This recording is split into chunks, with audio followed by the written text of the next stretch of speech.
Good morning, Steve Zonardo here with Remax Experts, Zonardo Associates. Just a real quick update on the market. Current inventory right now, we're at 13,397 units with 791 selling. So this has been pretty much what we've been reporting every week for the last 6 to 7 weeks. So this number, I don't see it changing until Christmas, where we'll start seeing a decline in inventory just going into the holiday season.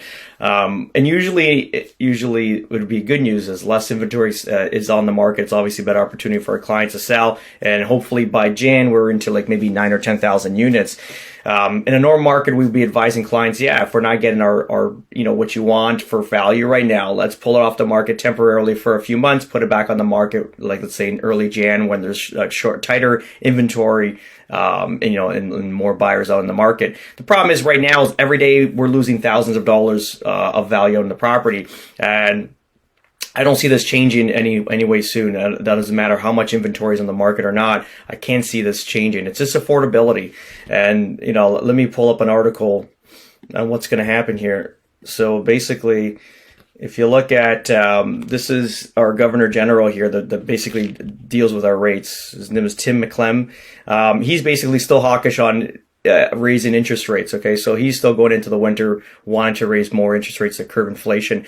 Problem is here, I think a lot of people are advising people just to kind of stay in a variable, just hold off in a variable. Like, again, everyone has to make their own call naturally. I've locked into one of my investment properties, make sure that's locked in a 3-year fixed, but ultimately what happens is on the second year I get to be able to blend the rates if there is a lower interest, so I can still kind of hedge both markets but with safety.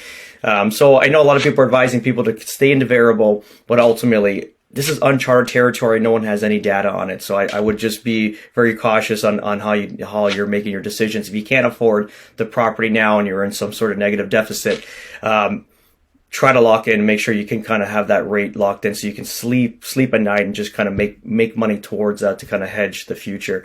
Anyway, so this looks like we're going to get another interest rate hikes. Our policy announcement is going to be on October 25th. So this is, a couple weeks from now that another interest rate hike more than likely is going to happen. So do they do 1 full percentage again, or do 3/4 of a point or half a point? I'm not sure, but it looks like it's going up. Talking about also inflation, I know a lot of people are saying, well, it's, even me, myself, I'm like, okay, well, inflation's here. It'll be quick. It might take just a little bit of time to kind of get it back to normal, back to that 2% threshold that everybody wants to get to. But if you got to look at past data, well, look at this. This is basically 1972. This is when cool cars died, basically, when the muscle car era, where the fuel crisis started happening and inflation started taking over. But look at 72. This is Canada. Yeah, so 5%, 7.5%, 11%, 10.5%, and then they started going down in 76 to 7.5, back up to 8% in 77, back up in 78 to 9, just short of 9, then 9 and change, then to 10 and change, 12 and change, then 10, and then it went down to 5.86%. So literally they battled inflation for 10 years.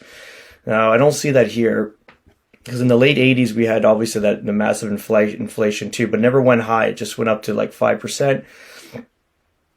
And they kind of dealt with this higher rate for like 5-6 years here. And then in 92 dropped down at 1.5%. This is when markets started getting good again. I remember my dad bought our house in Woodbridge around this time. In 92 we moved in. So it was just the right time as inflation started coming down and cheap money was being lent out again, even though they paid the house in cash. But then if you got to look at the U.S., U.S. went through the same transition too for those 10 years. This is obviously the fuel crisis here. 11%, 9%, 5%, 6%. They actually had a better go at than we did, but 11, 13, 10, 6. Then in 83 went down to 3.2%. I wonder if that's the same here. If 83 was that. Yeah, 83 was that drop. So that I guess that was both international here. And their late 80 booms, I don't think they had it like we hit it yet. I wasn't familiar with what they had. I know they had the tech boom here. And then this was obviously inflation during the big collapse in the U.S. And look at the inflation, not even bad compared to now, right? That's pretty much it. So just as you're making decisions regarding your mortgages, make sure obviously you can afford it. If you can't, at this point, you're probably best locking it in, trying to hold that rate and try to make more money to offset it. But that's pretty much it, guys. If you have any questions regarding real estate, always reach out, 647-962-4372. Ciao.